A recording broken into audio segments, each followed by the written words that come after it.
Welcome to SFH Presents One More Podcast. Welcome to SFH Presents One More Podcast. I'm your host, Zach Polk. Ty is on hiatus for a while. I know some of you have wondered where he's at. He'll be appearing periodically here and there. Otherwise, it'll mostly be me. I might have some other co-hosts step in with me. All good things. Just Ty was wrapped up with a lot of stuff. Having said that, today we have our first return guest. I'm sure some of you watched the first episode.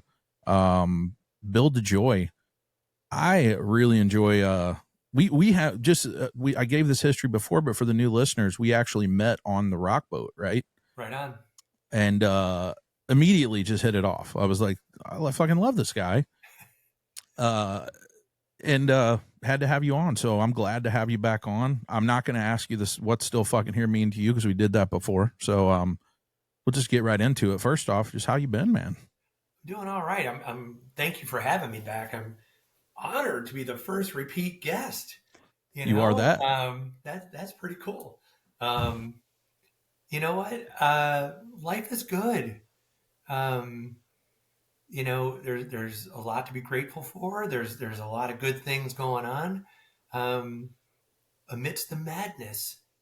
The madness, man. Oh, the madness is consuming. And we were talking briefly beforehand, and you were saying it's nearly impossible to not catch some of it. You know, you'd have to literally live in the woods with no internet and no television and no fucking anything. And even those folks who do deliberately choose to do that often do it because they want to avoid all the echo chamber stuff. Yeah. Yeah, that's a terrifying notion, man. I'm okay with, like, I feel like it's our duty as citizens to care about the situation, like to care about what's going on with our government, to care about the things that are happening and what people want. But it's gotten so bad and so divided that everyone's so entrenched in whatever their ideology is and so wrapped up in their echo chambers that there's just no like common ground. There's no conversation. There's no compromise. We can't sit and have a like if you're to say, you know, what pushed me away from the left is that I would say, hey man, I agree with everything that you're saying about transgender rights, except I don't want men beating women up in women's sports. And now I'm a transphobe. And I'm like, I agreed with 49 out of 50 things. I don't understand how you would push away your allies and your friends because they don't agree with the crazy aspect, the furthest reach of the thing that you want. That's not compromise. Correct. Yeah, I mean, and I just think about, I don't even know what year this was happening, but Barack Obama is running for president. Mitt Romney is running for president. And there's a great clip of them coming together before a debate, shaking each other's hands and kind of giving each other a little bit of a hug. Yeah. And you kind of catch, a live mic and they're saying, oh, how are the kids? How's the family? Real genuine, like respect for each other. And fast forward, they're not even saying each other's names. They're not connecting at all, even on a human level. And I think you'd agree with this, is that no matter what side you're on, anyone who's running for president loves this country. Yeah. You would assume. Who runs for Senate or Congress, they love this country. I don't always know if their motives are pure. Right. It's not for me. I have my opinions. I'm entitled to them, right? Right. But it's the discourse has changed, and it's gone into a dark, really kind of ugly place. Yeah. From once upon a time when these folks were actually friends, it didn't matter what side of the aisle you sat on. Yeah, I think part of that problem, or part of what led us here, was the years of never talk about politics with your friends and family. And then it got to the point that you have to, but now you're so entrenched and so angry that if someone doesn't agree with you, you just cut them out of your life type shit.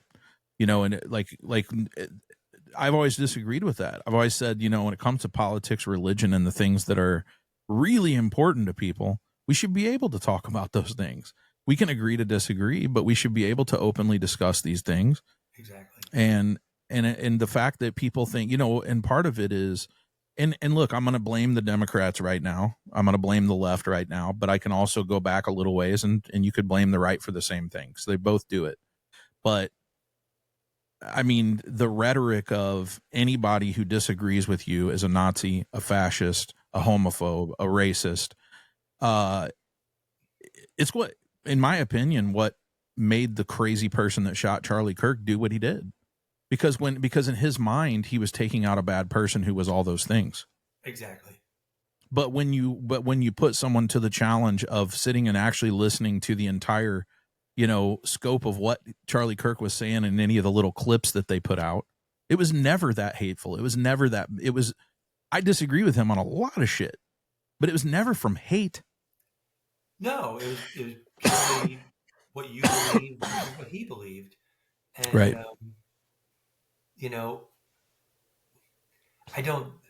I feel pretty comfortable saying I don't think his intentions were ever bad or malicious. No. Years ago, I grew up, I wouldn't say I was ever I was pretty much always in the middle, but I was like center left.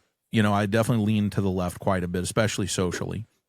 And I still think I do. I just think I've pushed them away so much right now, currently, till they get their shit together, that I'm probably center right, But I don't like either party, to be honest. So it's irrelevant. But what the hell was I going to say? I had a fucking train and it went away. Damn it. It happens to me like once an episode where I just forget some fucking shit that's in my brain. What did you say before? Hello. What were you saying right before?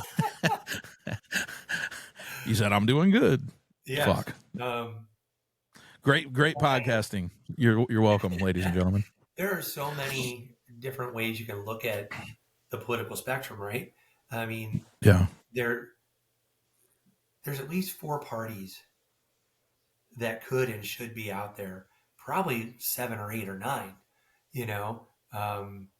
and the fact that we're stuck with 2, I mean, that are mind blowing. You have to choose between these 2, where you can be Democrat, you can be Republican, or is conservative different? Is liberal different? And then there's the independent. Where do they fit? So, I mean, there's 5 different potential ideologies that are just easy to pick at. Yeah. And, the ones on the outliers, the really small part of the bell curve, are the loudest. Yeah. Well, and they're especially the loudest because of the media. The media is the one that sees the crazy person on the corner and puts them front and center on the screen. 100%. 100%. Which again, like I had mentioned to you before, we were talking about how that there was a person that posted, if you hate Charlie Kirk, you think Charlie Kirk was hateful, you're right. And if you think Charlie Kirk was a super great guy, you're also right. Because your input, your algorithm, the thing that's kicking you every day, that's telling you what you should think or believe, is something that you set up with what you believed in the first place. That's right. So the truth of it is much more elusive, and you actually have to put the time in, and most people are unwilling to do that. Right. And I'll be honest on the Charlie Kirk thing. I was on a group text with my brother and then 3 or 4 other guys who are all really Republican, and which is cool. It's fine. And I'm really more moderate and kind of hang out in the middle like you. And I just said, and the thing just said, they shot Charlie. And I was like, who's Charlie? I don't even know who you're talking about. I have no clue. So, I mean, I was like, actually, I think I Googled, who's Charlie that just got killed? And then I saw it, and I saw a couple of clips. I was like, oh, I know this guy. Yeah. He's the prove me wrong guy. Yeah. Well, he's the second prove me wrong guy. The first one was Steven Crowder. Right. Actually, I remember what I was going to say earlier. That brings me right to it. So when I was leaning more left, and this was before the internet was quite as intense as it is with algorithms. Yeah. When I was more on the left side, I had a lot of opinions about the right, but I didn't really know exactly what they wanted, you know. So I started watching Steven Crowder and Ben Shapiro and these other people. Again, I don't agree with the majority of things that come out of their mouths. It's irrelevant. All I found out in doing so is that they're not bad people. They're just people who want the same things that I want, and they want to go about it a different way. Yes. And having that better. Having that understanding softened me. It softened me to their side and stop looking at them as an enemy, but as a person with a different idea. And I want to be able to sit with that person. You know, what should happen with our politicians, what should happen with people is that you should be able to sit with them and say, well, here's how I think we should get to this problem. And if you can compromise and find a happy medium where you both get a little of what you want, you win. Otherwise, you go, well, I agree to disagree. We'll see what happens. You vote, we'll get our guy in there. We'll have it our way and see what happens. Exactly. There doesn't need to be the hate. It doesn't need to be like, you don't need to call someone all the worst names you can possibly think of. Like first of all, man, when you're using words like fascist or racist or homophobe or Nazi, for fuck's sake, like are you not? There are really, those things really happen in this world. And when you do that, you fucking step on that. You step on actual racism. You step on actual fascist. When someone comes out and says, hey, this person was racist, then you go, well, were they racist, or were they this version of racism that you keep using the word? And it's like a girl who claims rape who wasn't raped. Now all the girls that got raped, I'm not supposed to say that on YouTube. Oh, well. Don't demonetize me. I'm not making anything anyway. So the point is that there are some horrific things that happen. You're never going to eliminate homophobes. You're never going to eliminate racism. Right. There are bad actors in every walk of life, everywhere. But it's not the majority. It's not the majority of people. No, it's like that many. Yeah. You know, it's such a tiny minority with just really big mouths. And, yeah. When we start getting into those inflammatory kinds of comments, people can't help but get defensive. Right. And now there's so much just dumping on all of us. And yeah. People are living defensively. And a lot of people have flipped it and said, I'm not going to get caught with my back against the wall. I'm coming at you first. Yeah. And then, you know, that's the fight. And right. And we stop looking at common ground and we start looking at, how am I going to get them? How am I going to win this before they even say anything? Well, and we have, you know, I think we might have even talked about this before, but like the whole groups of people who their identity is being a victim, and they're going to find a way to continue to be a victim in all of these situations where it's like, hey, I want this particular thing to happen politically. And you're like, okay, you get half of that. And then they're still the victim unless they get 100%.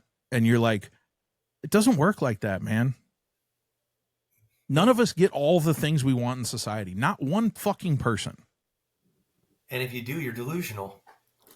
Right. Yeah. But going back to what you brought up a minute ago, I meant to comment on the two-party system. You know, going back to when all they had was newspapers, or they had people riding a horse from town to town to tell you who you were voting for. Right. I get it. You couldn't give 10 options and make it fucking too complicated. So okay, we have two parties. But we have the internet. We don't need two parties. We should have fucking 10 parties, dude. Right. Line them up, put them. Maybe try Go ahead. Parties. That'd be true too. Why do you need a party? Be a guy or a girl. Be a person. Let's just be human, right? And treat people with respect and care and dignity. I say this, it's like my living mantra, dude, all the time in conversation, just in public. I'm like, look, man, And I go, I go work these gigs where I'm either playing music or I'm DJing or hosting trivia or something, and I'm at a bar and I'm in the small Midwest town, man. If there was going to be racism, it would be here. And I'm sure I know there are places that exist, Oh, but sure. people of all walks come in and out of these bars. Nobody bats an eye. No one gives a flying fuck. Nope. People are just fine. If you're a nice person, you will be treated nicely. Fact. Golden rule, Doesn't right? matter. Yeah. And what was the famous quote from Martin Luther King about don't judge a man by the color of his skin, but the content of his character. Absolutely. I mean, that's it, dude. It's the mantra. The thing I keep saying to people is like, I know I'm a good person because I actively pursue being a good person, but it's not that hard to be a good person. It's really very simple, yet more rare than I would like it to be. I think the days where I'm not a good person, there's something else going on, Yeah. or when I don't care about trying to be a good person, it's because maybe I'm sick. Maybe I woke up on the wrong side of the bed, whatever. Those days should be rare. Yeah. They should not be every day. Right. And Well, and I just don't think there's enough people, because you have to make a conscious decision to not be a dick. yeah. And like you say, it's not that hard. No. But I think people get caught up in it, and it's like, I'm just going to be who I am. Well, who you are is not someone I want to spend time with. You get caught up in your team, that shit, the political aspect of it, or whatever team you're on happens, and then or it's team black and team white or team whatever. You get caught up in that. We all have our own problems. I mean, rest assured, when you drive down the street and you pass people in their car, they're having shit too. We're all fucking going through some level of shit. So it's not an excuse. You don't get to be a victim and say, well, my life is really hard, and that's why I'm an asshole. I don't care. My life's hard too. My life's been harder than a lot of people, and I still choose to be good. And dude, even as far as like this is such a stupid example and analogy, but I use this as an analogy with my kids when they were young, and I keep repeating it to them. I'm like, when you drive, you're going to have shitty people on the road, but I don't care how many times you get cut off. You let people over. You have respect. That's what you owe to society. That is you sign a contract to be a part of this thing. Then you don't do the right thing because other people do it. You do the right thing because it's the right thing. It doesn't matter what anyone else does. Right. And that is very simple to carry out. It's very simple to act that way. Yep, it is. And people cut me off, whip past me in traffic. Years ago, I'd be like, and kind of get into a little bit of a rage. But now it's like, man, I hope you get there safe. Yeah. I definitely I'll make up my own cuss words at times. Just my kids crack up all the time because I'll just out of someone does something on the road and I'll just couple two cuss words together. I just don't yell it at them. You know what I'm saying? Like in my little space, I can fucking vent and then still be respectful to the way that I carry myself. Exactly. Yeah, it's the kids' language lessons. Yeah, of course. Then they can learn more about the King's English.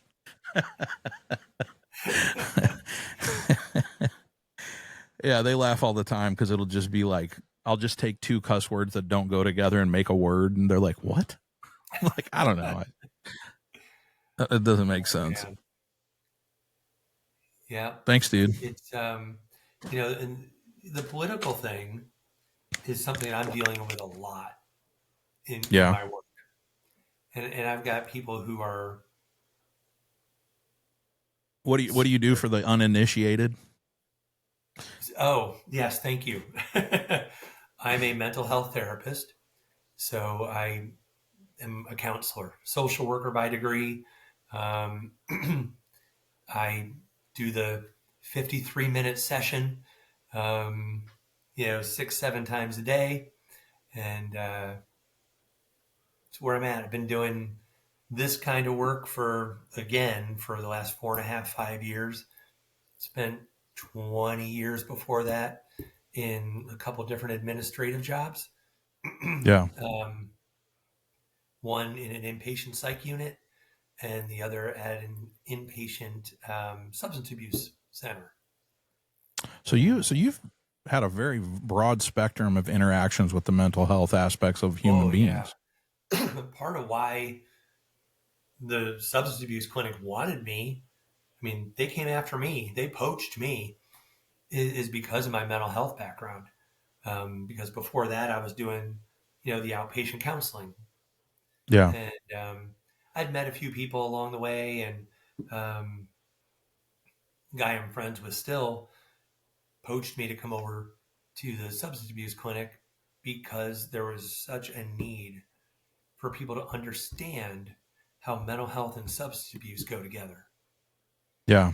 Because when I got there 20 years ago, people were still like, oh, if you've got mental health, you got to go take care of that first before we can deal with your drug addiction.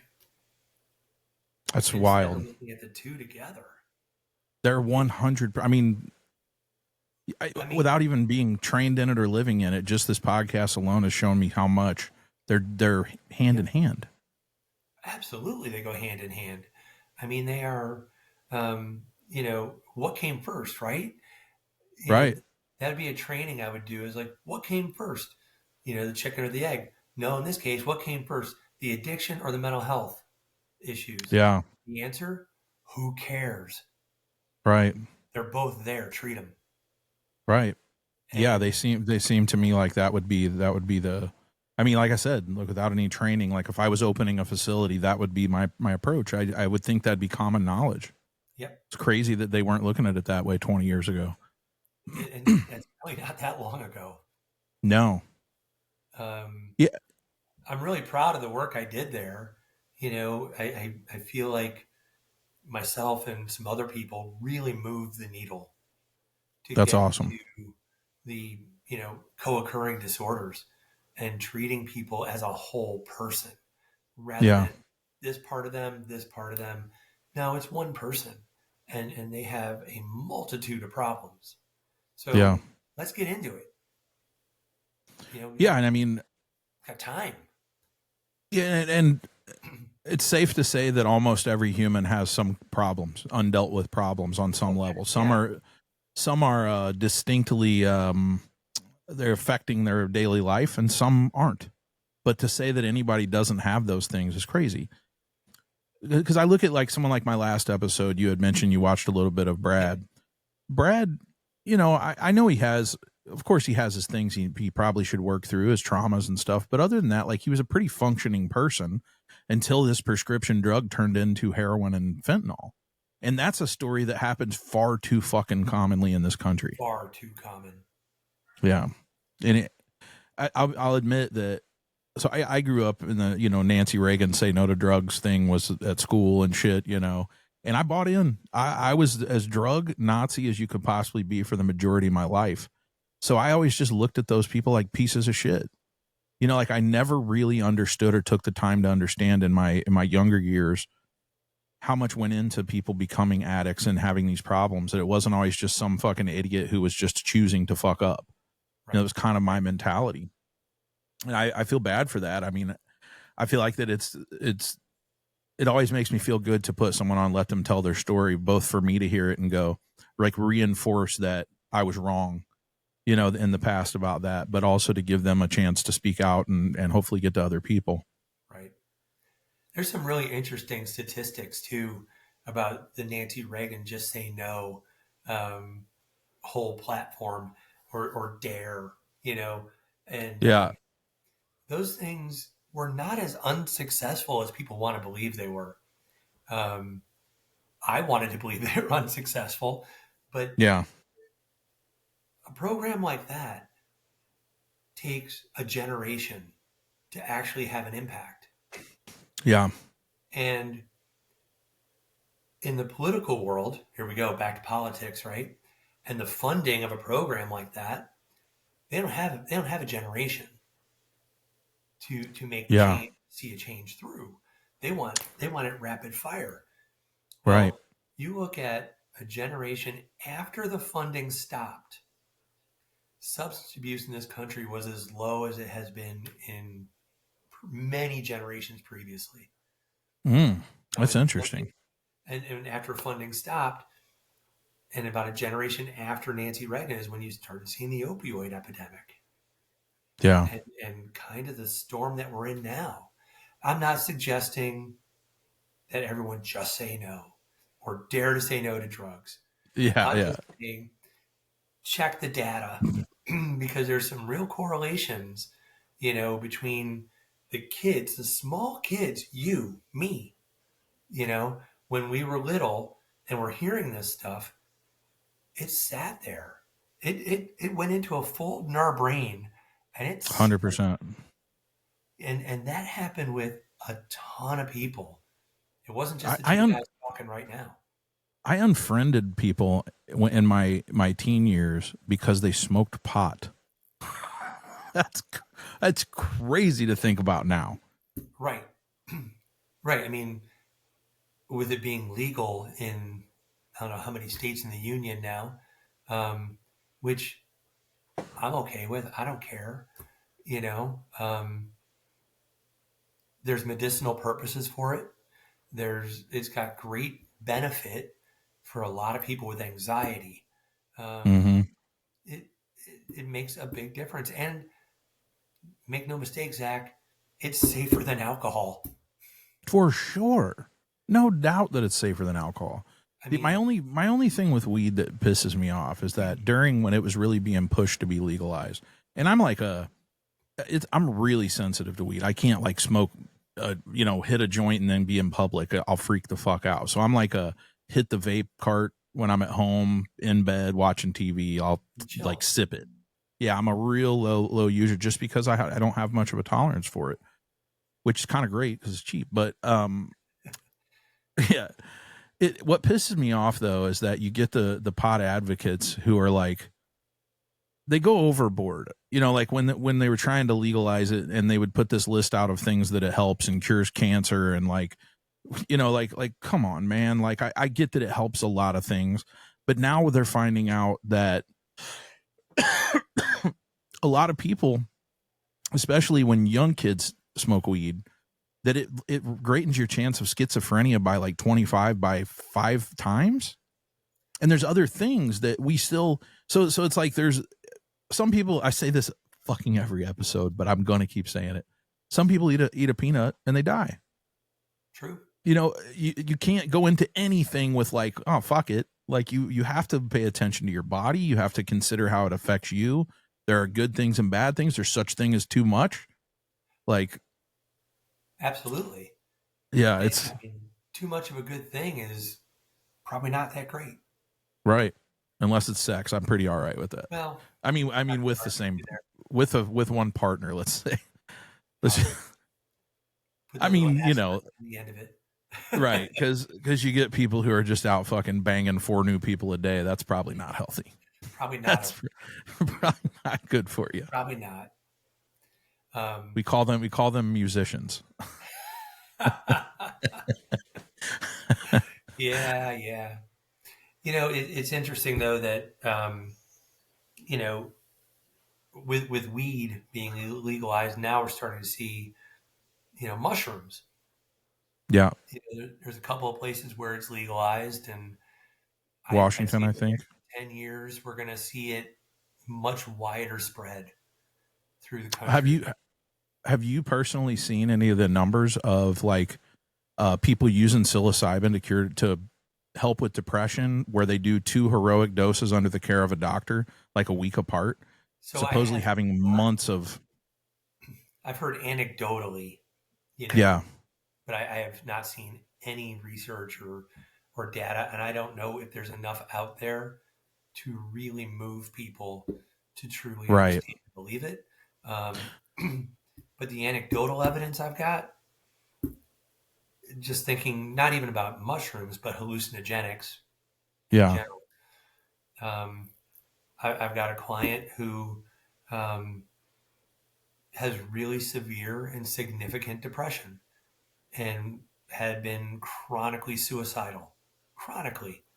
went through electric shock therapy, therapy with me twice a week because I didn't trust him to, really survive on his own.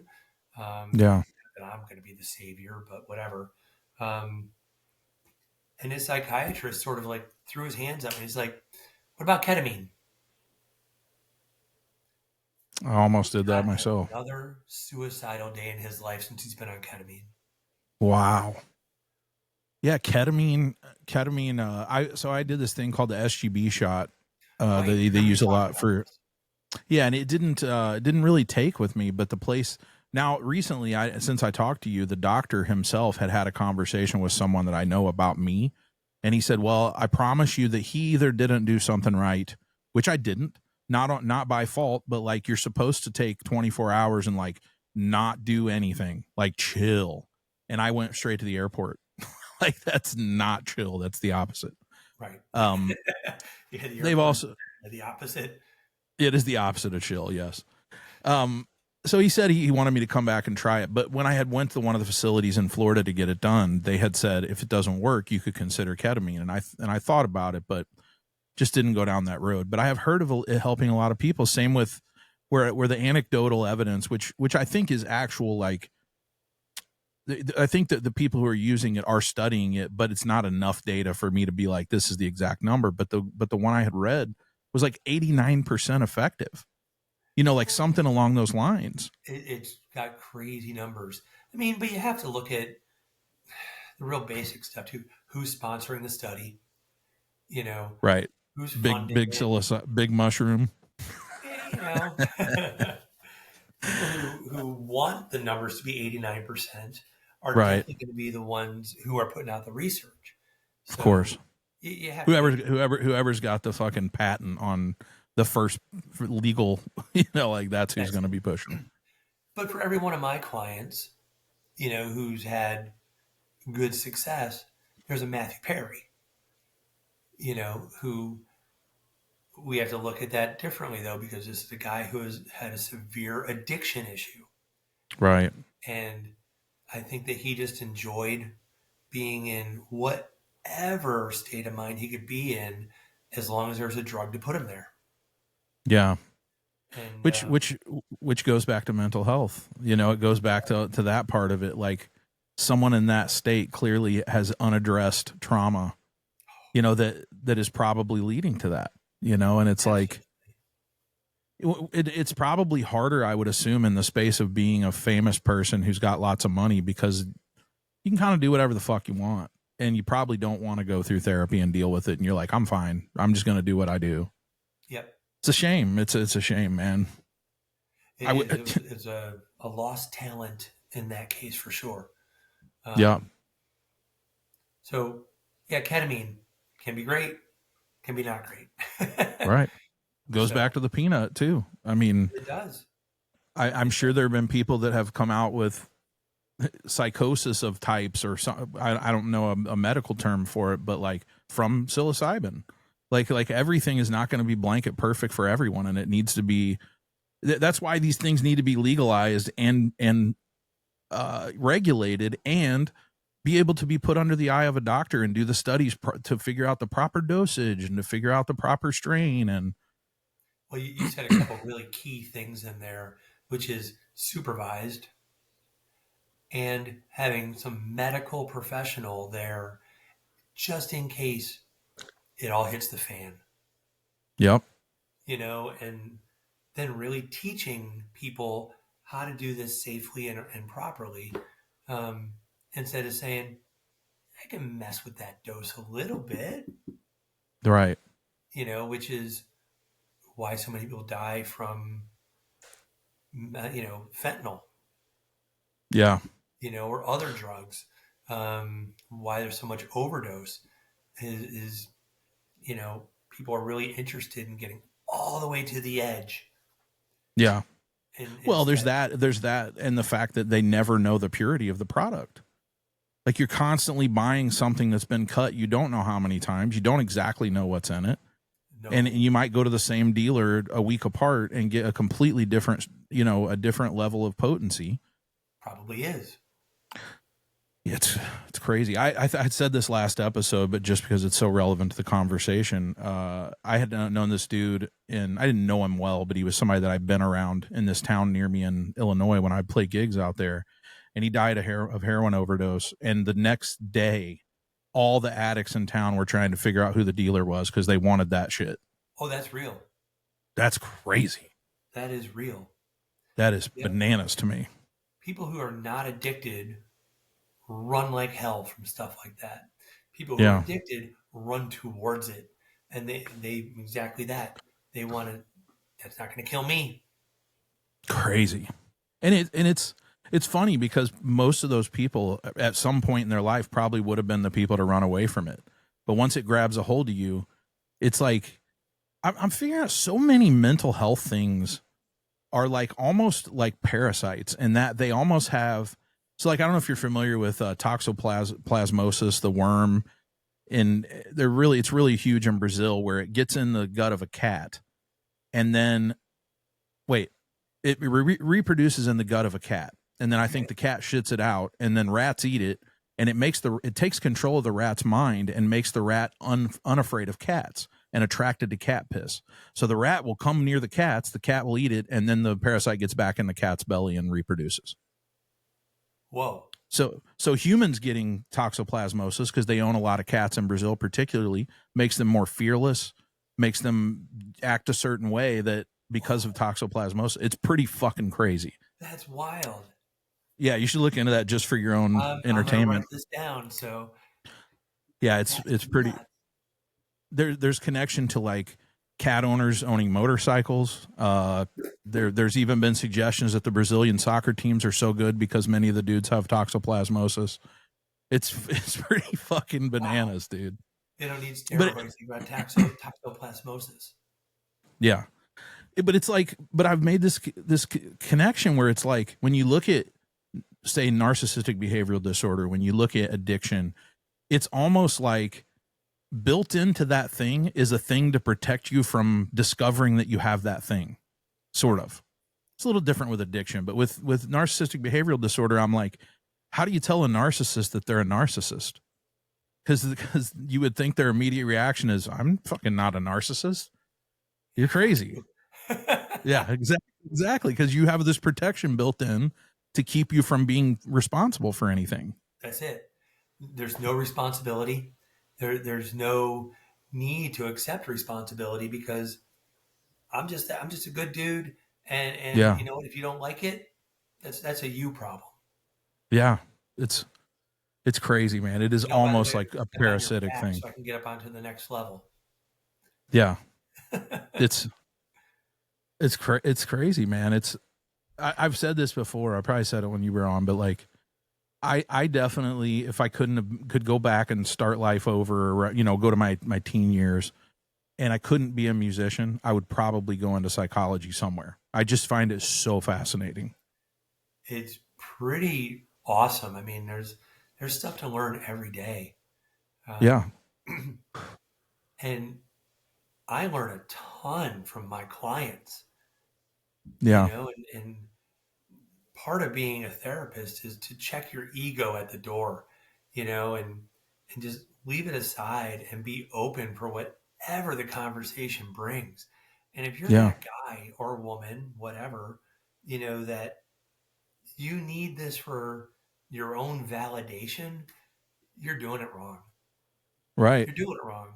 I mean, the idea is to go and listen and be present with the person you're talking to. And a big part of being present is listening. 100%.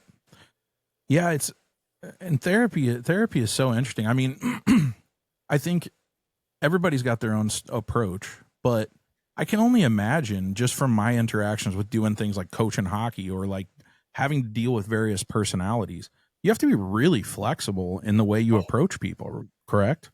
Absolutely. And in my current job, I also supervise half a dozen new clinicians, really new, like they don't have a license yet and they're working under somebody else's license.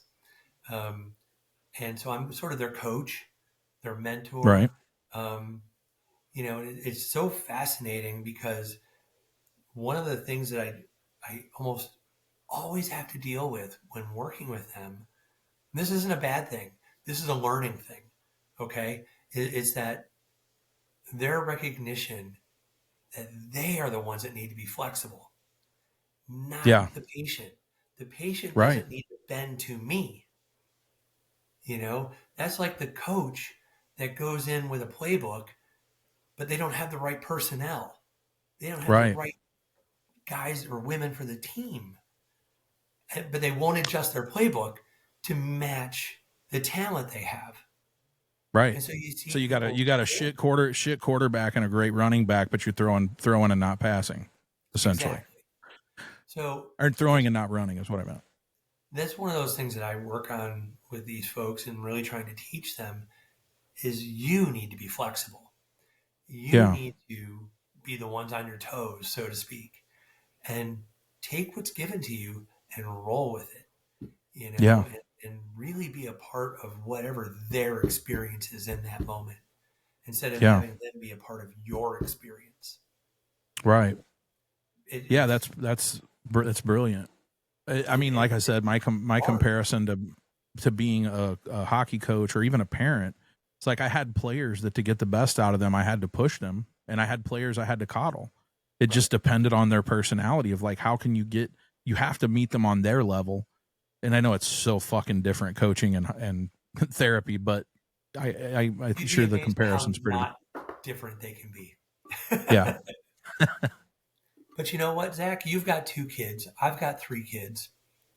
And I think we should both be proud to say that we haven't killed any of our kids at this point.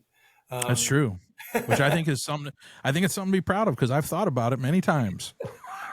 and as a parent, you've probably never known anxiety the way you know anxiety. You've Right. probably never known rage the way you know rage as a parent. Right. At For the same sure. time, so my 3 kids, your 2 kids, I have a boy, girl, and a boy. Okay, and I know you have a boy and a girl. Um, you can't raise them the exact same way. Nope. They, you have to be flexible. If you're a one-trick pony, one of your kids, maybe both of your kids, maybe all 3 of my kids are failing miserably in this world Yeah. as a result of that. But if you can meet each one where they are at and you can help grow them from where they're starting from, you're gonna raise good humans. Yeah.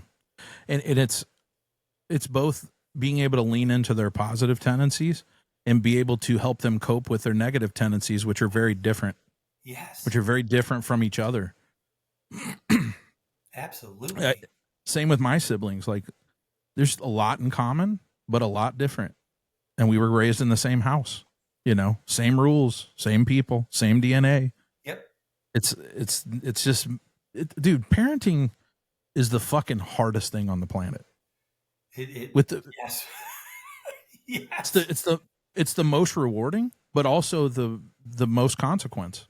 Because if you fuck that up, nothing's gonna bother you more than fucking up your kids.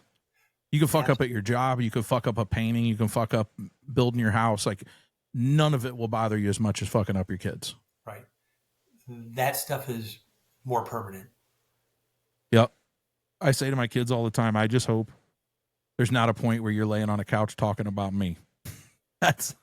I don't want you laying on a therapist couch talking about your dad as little as possible, Unless it's good stuff. Right. Exactly. Yeah, as little as you can, as little harm as I can do. But there's also there's no map, there's no book that works for all of them, and as you were saying, how you have to use it differently for each kid. It's like you have an older kid, so you went through some shit, and okay, this worked and this didn't, and then you're like, here's the next one, and now those rules don't apply, so you have to rethink everything and figure out how to it's fucking tough. Yeah.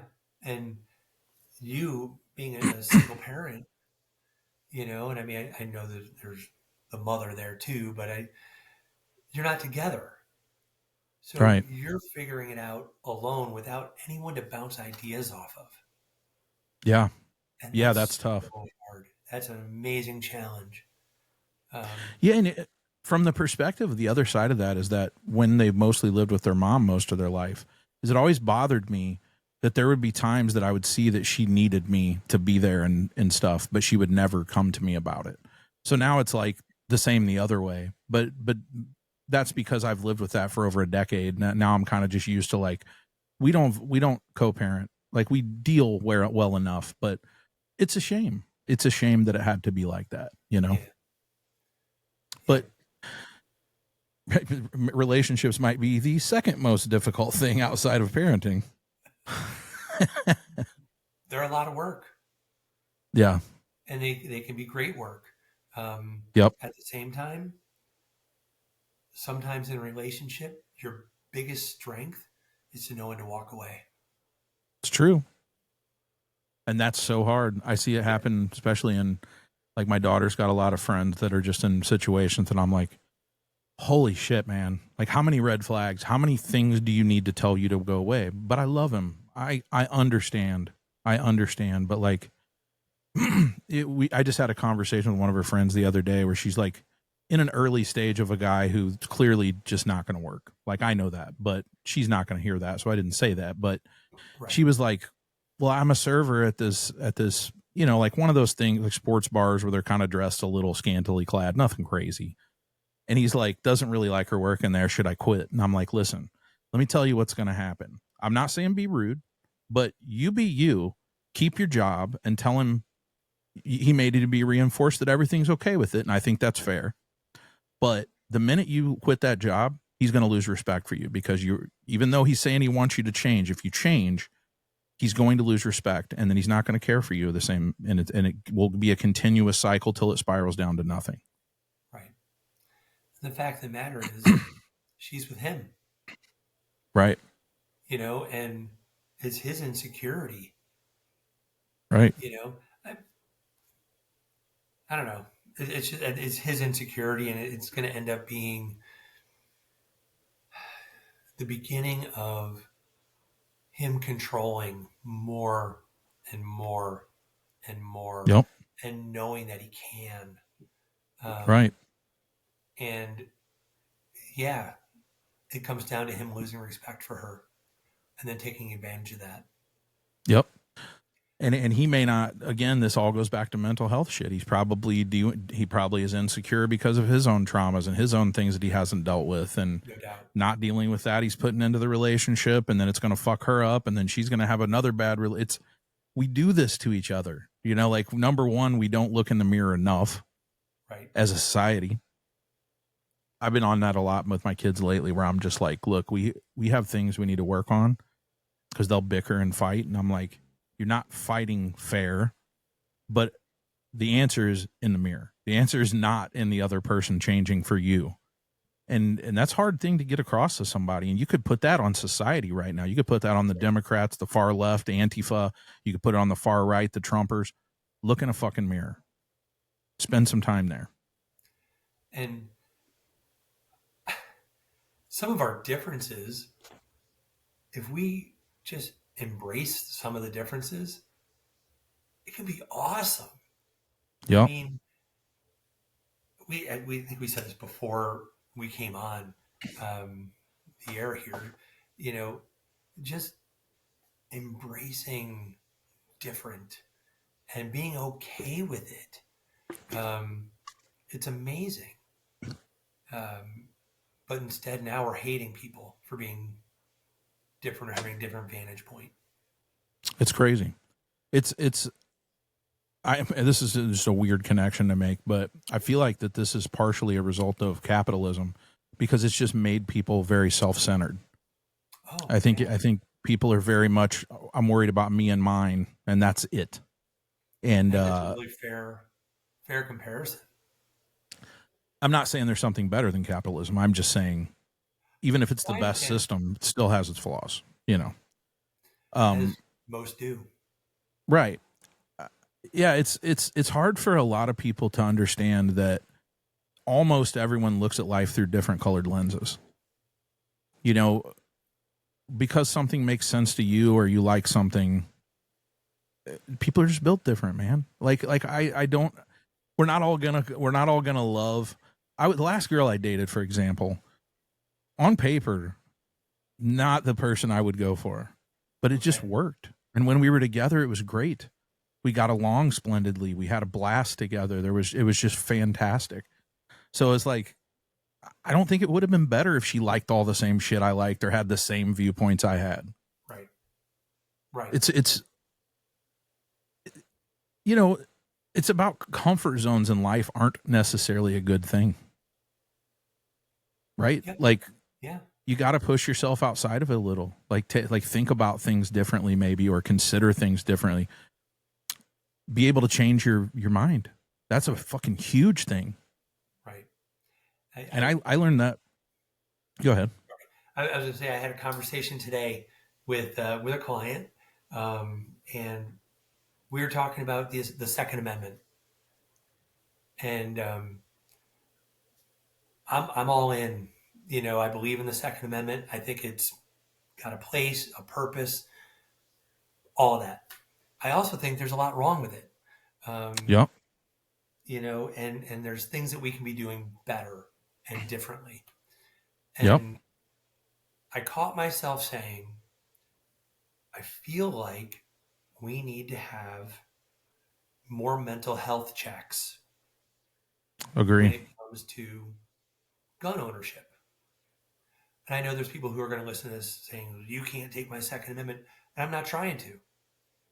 It's just, I don't want guns in the hands of the wrong person. Right.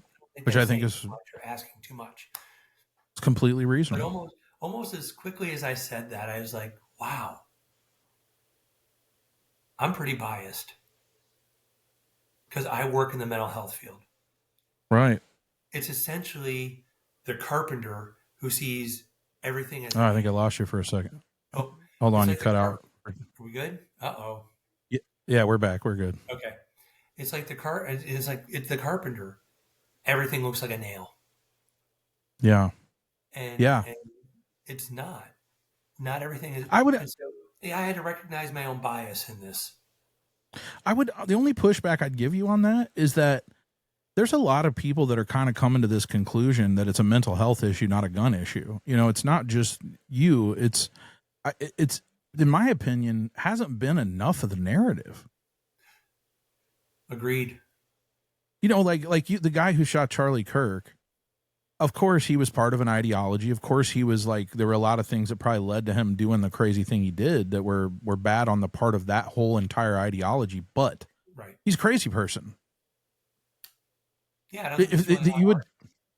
Right. So I don't think he's a representation of the far left.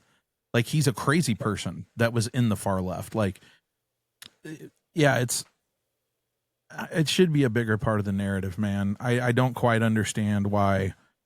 This is funny though. You brought that up because here's a big problem with what's going on with the way we talk to each other in society. It's either no guns or guns. There's no in between for people. Right. It's either abortion or no abortion. It's either deportation or not. And I'm like, stop for a second. Look, everyone has rules for getting in the country. If you want to come in the country, do it legally. If you're a person that thinks we should be helping more people, then where your argument should be is that the system that lets them in is streamlined and made faster. Like, that's the argument you should be having. Make it easier for people that belong here to get in here. That's the argument, not don't take people that are illegal. Yep. Yeah. And it's the same thing with guns. Truly, it's not one side or the other. Right. Guns are not going anywhere. They are not. They're not. So if you wanna fight what's going on with guns, if you don't like it, then the argument should be what you just said. It should be, hey, let's fix the process. Yep. Let's make the process better. Yep. And listen, I love my hunting friends, and when they can give me a little bit of venison, that time of year. I'm not a hunter. I'm not a gun owner, but I support people who are. Hunting puts food on our tables. Well, how do you not like that? Right. And there's so many other facets to it too, is that I'm the person that I'm not right, I'm not left, but let's understand that I do not trust or appreciate our government almost on any level. I know that it has to be there. I know that it's important to do things, but I don't trust it. So that was put in to keep us from a tyrannical government, is why we're allowed to own firearms. Now people will go, well, yeah, but the government has drones. And I'm like, yeah, but guess what? Our military are citizens, and many of them are not going to go fight other citizens if they don't feel like it's for a good reason. So I literally had this conversation with a buddy who was in a branch, who's currently in a branch of the service, and he was talking about particularly Israel. He said, look, I don't really have an opinion about that, but what I can tell you is I'm not going to war for Israel. And he said, I told my commanding officer that, and he goes, well, guess what? Join the club. A lot of people aren't. So same shit would happen. Like, a lot of the people that are in the military would be on the side of the citizens. Same with the police. So this idea that we would, if we went to war with our government, that, and I'm not, first of all, just let me, in case this makes it through to their fucking stupid NSA nonsense, I'm not saying I want a revolution or that I want us to fight our government. No way. But I do love that the Japanese commander during World War II, after they bombed Pearl Harbor, they asked him if we were going to attack the mainland. And his answer was, no, there's a gun behind every blade of grass in the United States. That's a fucking cool quote. Yeah, it is. Yeah, it is. But there's also the aspect that people forget, is that, did the war on drugs remove drugs from everyone? No. God, no. It's so if you take guns away, you take guns away from the good people, only the bad people is going to have them. Exactly. So, and I just don't really want the bad guys having guns. No, or have more good guys with guns. So that's the only answer. Dude, there was a shooting yesterday in, I don't remember what state, but 2 groups of people were having a gunfight in a crowd. What the fuck? Tell me that doesn't need mental health. Yeah, I mean, mental health acknowledgement. That is even beyond having little to no respect for human life and human regard. Yeah, it's not clicking upstairs. That's something's off, and it's worrisome that in our youth, and I don't want to. I mean, clearly the black community has its fucking issues with this. Like you only have to look at Chicago and every other major city where there's a big black community killing one another. But it's made its way into white people too, because a lot of white people, black culture has intertwined with just American culture, which I think is another sign of how there's no systemic racism, but fuck me.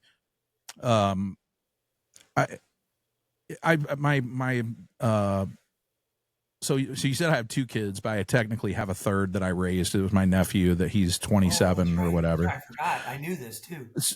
He didn't come out of my balls, so it doesn't really count. No, but you raised him. So right. So he's living with his girlfriend. His girlfriend has a little brother.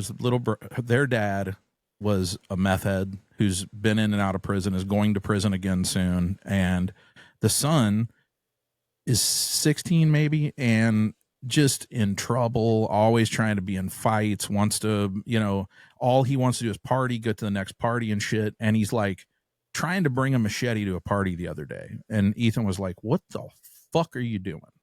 They end up having a big fight. He's like, I'm bringing it for protection. He goes, protection from what? And he goes, people come to these parties packing guns, dude. I'm like, number one, why the fuck would you go?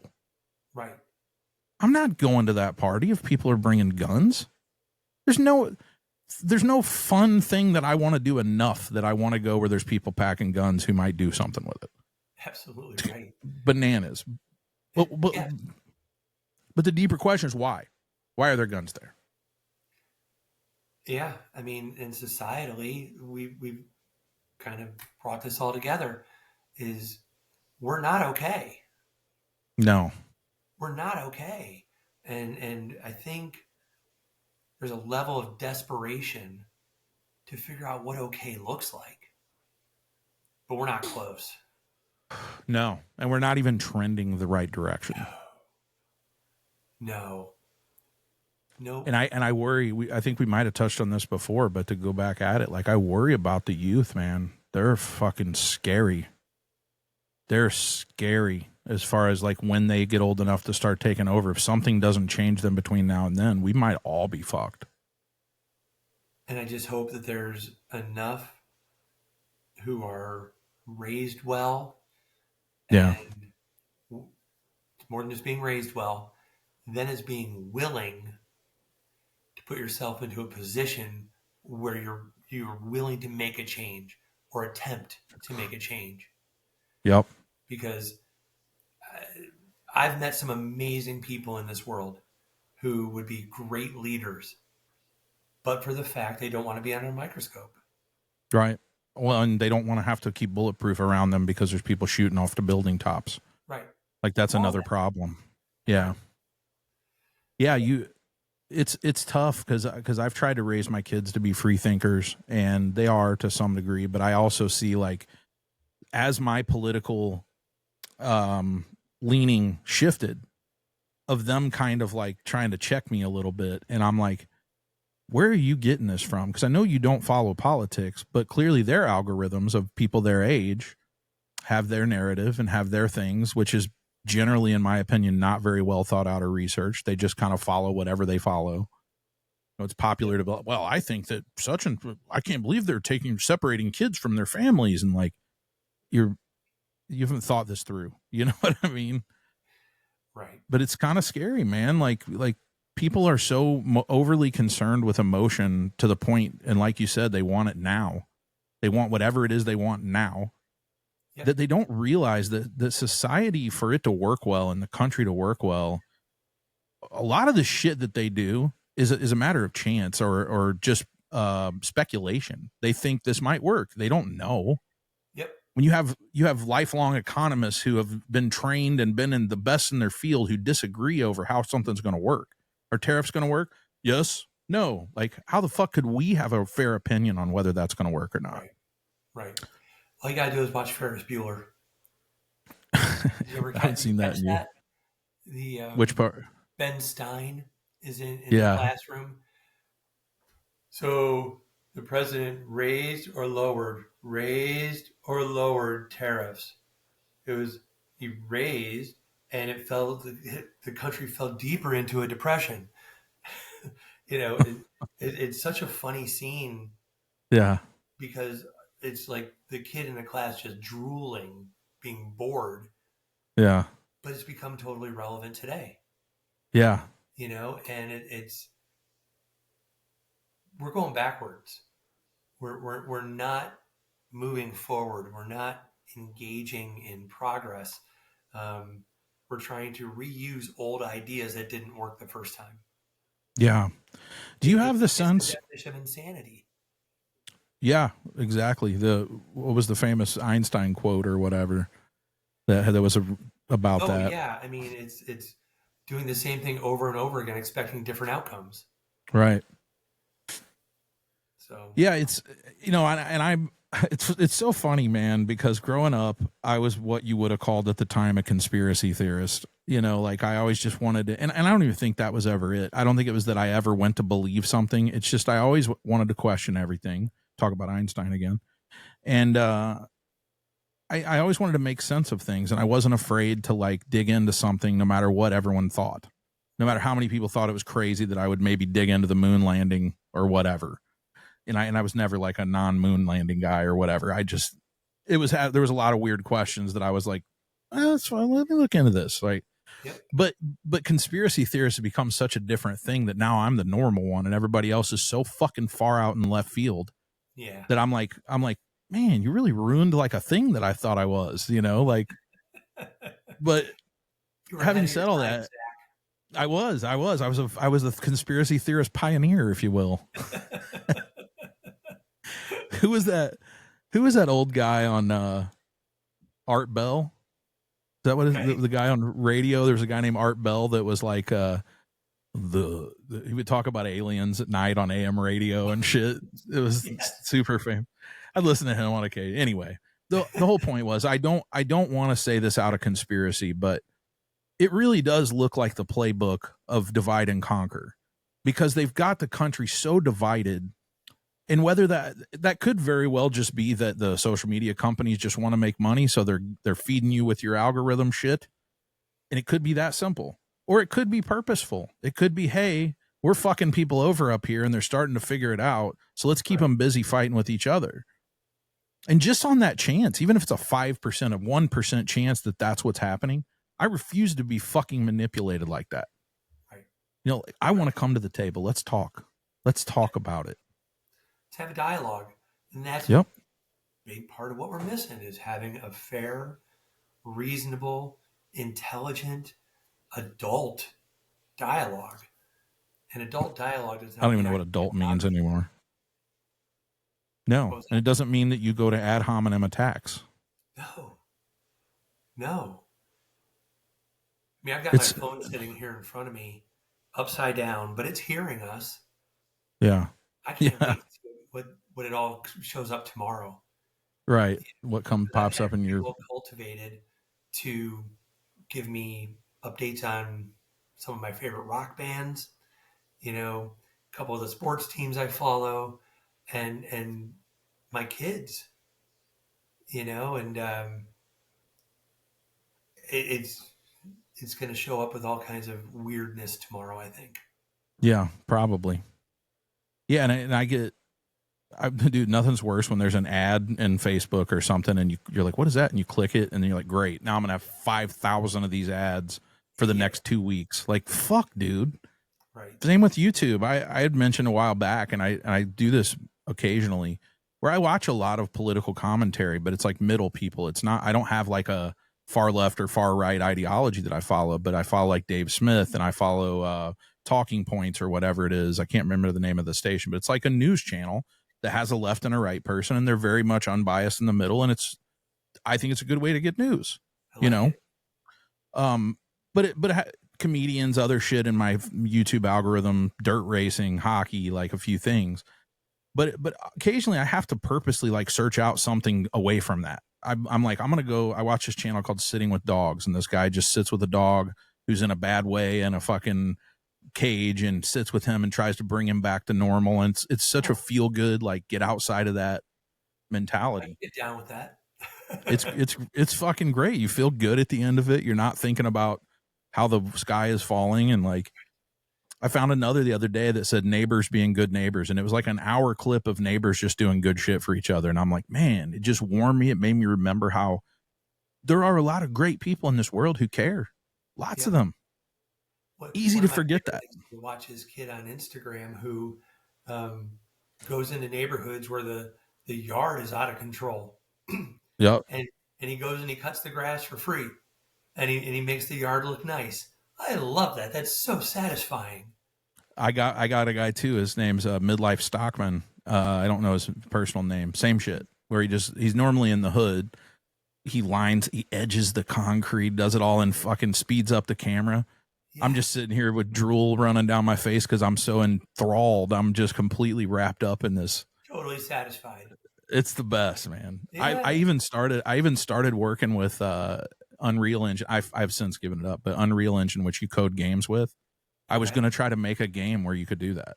I wanted to try to make a simple, like, lawn mowing, lining the lawn, weed eating. There's already one out there, but it just lacks a few things. And I'm like, man, for my own self, I would love to have this game, and I know people would play it. Heck yeah. Because it is so fucking satisfying. And they speed it up so you don't have to sit there and watch for an hour. Right. Yeah, dude. There's some, and when they cut the grass and there's grass all over the sidewalk, and they get out the blower and they blow it off, you're like, fuck. If you whip out a pressure washer, I might come. That's how much I love the pressure washer, dude.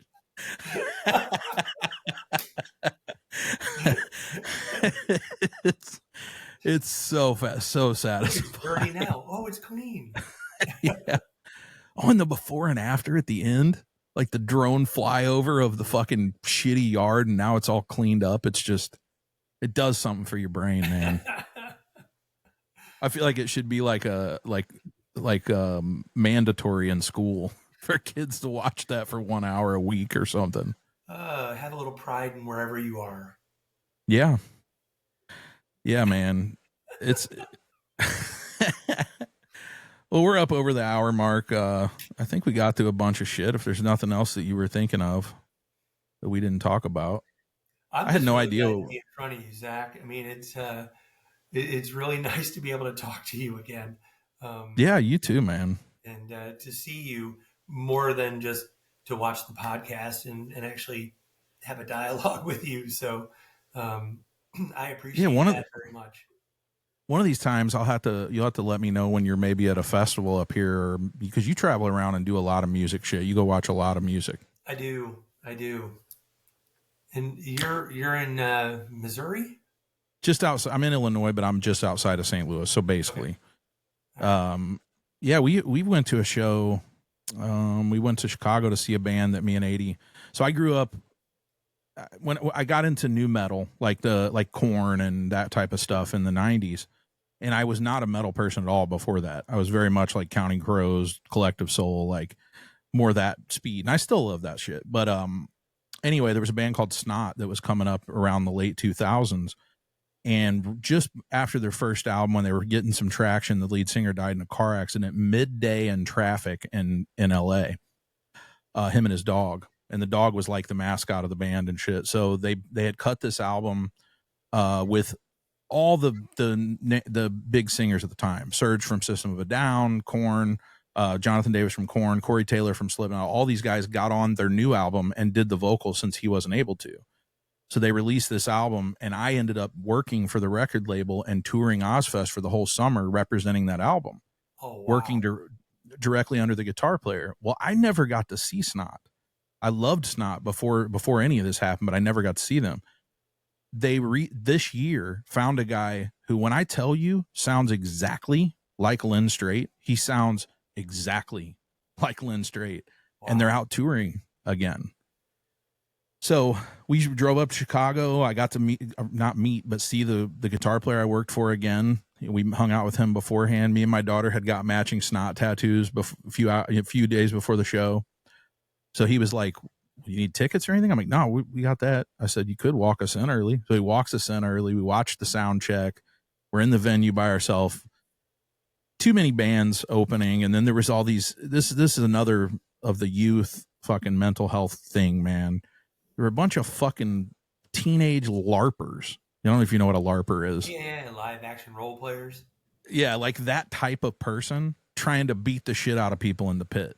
Like not respectfully just having a pit, but like spinning with their fists and kicking with their eyes closed. And like, so I got fucking beat on like a few times, and I was already getting irritated. Cause I'm like, I could kill you, right? Like I could run through like 20 of you in a few minutes. Look at me. And right. So I'm like, I don't want to say anything because I don't want them to start bothering me. And eventually we pushed to the front where it wasn't an issue. First song, I'm a head bob guy, right? I'm not a pit guy anymore. I'm fucking 50, dude, and I'm fat. I'm not trying to like. So I'm standing in the front. I'm like a head bob guy. First song comes on, and the fucking 22-year-old came out in me, and I'm just fucking raging in my own space. I'm not bothering anyone else. I'm extremely respectful in the pit. I'm worried about the behind me. Like, can you see? I'm tall. Are you good? Like, so I didn't take up anyone else's space, but I'm raging. My daughter's got her arm hooked under my arm. I'm raging. She's raging. I start bawling because I'm just like, this is this moment with her. We've had this time with this band and we've never got to see, and it was great. Second song, a kid jumps off the stage right at my daughter's head and knocks her out. Oh, second song. He didn't jump up and into the crowd like a normal person. He Supermaned right into her fucking head, dude. Oh my God. Little girl. So she gets knocked back. A huge pile of people fall down. I got people on my back. I'm trying to get her up. She was like out for a second. It was like, I don't even know if she went all the way out, but like she was knocked loopy for a minute. So she gets knocked down. I'm on top of both of them, trying not to put my weight on her. I wanted to beat this dude, but I couldn't really do anything. So I just grabbed his pants and ripped his pants and pulled him halfway down his body. He gets up. First, I put all my weight on him. I grab her arm. I pick her up. He stands up and starts to run. I tag him once in the back of the head, not hard enough to even matter. Probably didn't. I mean, I tried, but and I'm not a violent person, but dude, I was fucking. But it's your kid. Yeah, exactly. So the band sees it, and the guitar player's like, "Are you okay?" And she's like standing there with her hair in her face, like, and he's like, "Come up here on the stage and watch the show." So me and 80 both go up to the stage, which sounds cool, but fucking sucked because Well, it's only is good. Exactly. We couldn't like get into it. The sound was bad. It was also the fact that it was just the band and us on stage. So it was awkward as fuck, dude, where you're just like, what do I do? Yeah. Should I put my hand in my pocket? Should I put my hand here? What do I do? Do I dance? Yeah. Should I dance? Does that look weird? So we got to go to the green room with him after the show. So it was like, okay. But by then she was like, probably had a mild concussion. Her head was in her hands. Like, so it just ruined the whole night. And again, I'm just like, man, fucking one of the most important nights of our lives musically together. And this kid ruins it. And I'm like, I could never be that disrespectful to the people around me. And I'm not a guy who has ever really enjoyed a pit, but I know enough that good pit is actually really respectful. Very much so. And it's very much about, oh, you dropped your glasses. Who's got their glass? Who needs their glasses? Yeah. You know, and people hugging it out at the end. I mean, it's really a respectful thing. What that kid did, not even completely close. Disrespectful. Yeah. Not even close to respectful. Since we're wrapping this up, let me end this story on a little Zen moment. Okay. So while I'm in the pit, I look to my right at one point when it's going crazy, like everyone's going, because it's a pretty heavy band. They're like equal parts metal and punk, so it's kind of like, but it's also got like a funky groove to it, like Rage Against the Machine ish. Okay. So it's fucking awesome. Anyway, I look to my right, and there's gotta be 70-year-old like Filipino looking man who looks like a tourist, and he's got his back to the first two rows of people. Getting where that's pretty much where the pit was. The first two rows was kind of just keeping their space, and everybody out behind that was being nuts. So he's in between that space, and he's getting the shit kicked out of him, but he's couldn't be having more fun. He's videotaping the pit. Like, he's not even looking at the stage. I don't even know if he knew who the fucking band was, but he's videotaping the crowd and just smiling and just getting jostled everywhere. And finally I kind of sweep him in front of me. I'm like, come stand in front of me. I'm a big dude. I'll have you, whatever. So that right around that time is when my daughter gets hit. Later, we're standing on the stage, and that dude gets hoisted up on top of the crowd and crowd surfs.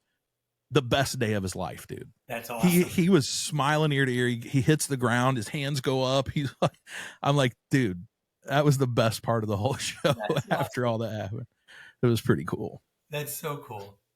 Living his best old man Filipino life. Yeah, she's fine. It wasn't bad. She had a couple of days where she had a headache, but it kind of subsided pretty. Dude, I'm telling you, this girl has had the worst luck. She went to see her boyfriend in North Carolina early August, and they got hit by a car, and she was in the passenger seat, fucked her ankle up, was in a boot for 2 months, still having problems.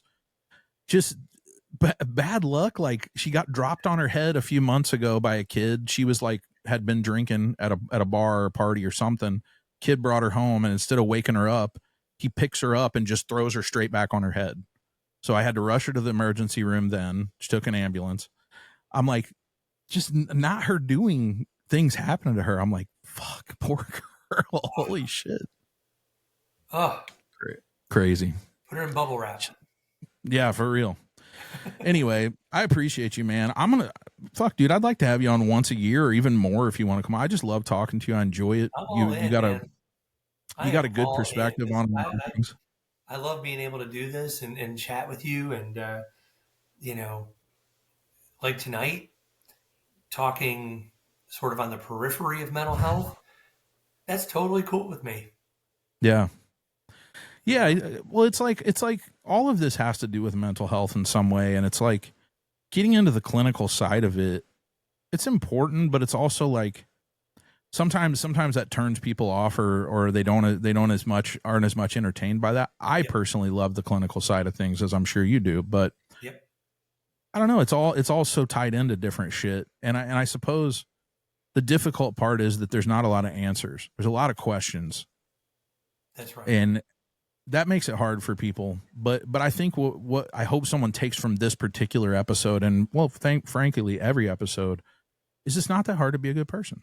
Just be good to people, no matter, for goodness sake. That's it. No matter what. Bottom line. You put forth your best effort and hope the people next to you do. And if they don't, then you can live well knowing that you did. Yep. Don't be afraid to ask for help. Yeah. That's a huge one. Any way you want to get the help, don't be afraid to ask. Whether it's therapy, whether it's a life coach, maybe it's a psychiatrist, maybe it's a friend. Yep. Don't be afraid to ask for help. And furthermore, if you are going down that path of like suicidal ideology or anything dark, which I spent a lot of time in, I spent a lot of years in that space. And I want to say now, Bill, you may apply this to somebody at your job. This has helped me. 2 years in almost, and I've improved. I don't have those dark moments. I still know that the depression's there, and I still deal with it daily, but like the edge, I can't imagine that SSRIs would have even done a better job for me. It's amazing what it can do just to be around it. And I can tell you that I feel like my mental health is as good as it's ever been doing the kind of work I'm doing. Well, there's something to say. There's a thing that I keep coming back to with a lot of people, and that's service to others. Service to others is so good for you. Yep. And make no mistake, what you're doing is a service to a lot of people. And that, I think, has been a big part of helping me feel purpose. And that purpose is really important, especially to men, but to everyone. Absolutely. So, absolutely right. But the whole point was no stone unturned. Like if you're going through some dark shit, try therapy. If that doesn't work, try mushrooms under the care of a doctor. If that doesn't work, try something else. Before you throw in the towel, at least try the things that are available to you. Yep. And there's a lot out there. Yep. There for sure is. It's not as easy to get as I wish that it was for most people, but maybe we're getting there. Maybe. In defense of therapists, we are all not cut from the same cloth. Right. We are not the end all be all for everybody. And like any human interaction, you may not jive with that person. Right. It doesn't categorically mean that all therapists are going to be bad for you. Right. Yeah, and there's different types of therapy as well. I mean, there's different types to go about it. But I definitely know that in my experience with having multiple therapists, there were some that I really clicked with and some that I didn't so much. And that's okay. Like, it does add an extra step to you having to do it. But if it's your mental health, like, why wouldn't you want to put that time in? You put the time in to try the different people and try different things. I think a lot of times people have a lack of understanding of what therapy is too. And I think we touched on this the first time you were on, where it's like, you're not going in to sit with you and you're going to go, well, I'm going to fix all your problems, but you can help figure out and get to the root of some of them to help give tools and methods to either, number one, improve it, or to just learn to live with some of the things that may never go away. Right. And I'm going to challenge negative thoughts. I'm going to challenge, people's worldview if they're stuck, kind of going back to where we were early on here, if they're stuck in being a victim. Yeah. My goal is always to take someone from being a victim to being a survivor. It feels so much more, it's so liberating to be a survivor and someone who is living rather than someone who is existing as a victim. Right. Which I always find like hard to broach with people, because you can be a victim of something. Like just because it doesn't mean you weren't a victim, right. But you don't have to carry that mentality, right? Like you can decide that I'm not going to be a slave to what happened to me, especially when someone else did it.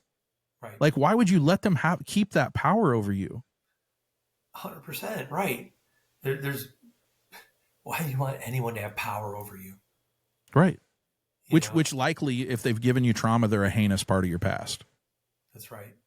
But that's why would you want them to have it? Thinking that I'm going to challenge, as Yeah. a therapist. It's like, Let's talk about this guy or woman who did this or had this kind of power and control. Let's talk about this.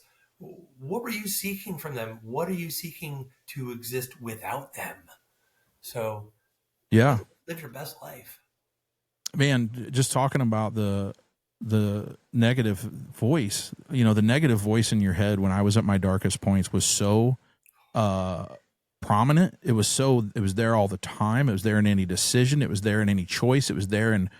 And that's the thing that's kind of quiet now. It happens sometimes, but now I've learned just from being on this show and like learned that when that voice comes up, I can step back from it and go, oh, that's that thing that I have. That's that voice. That's that thing. It's not real.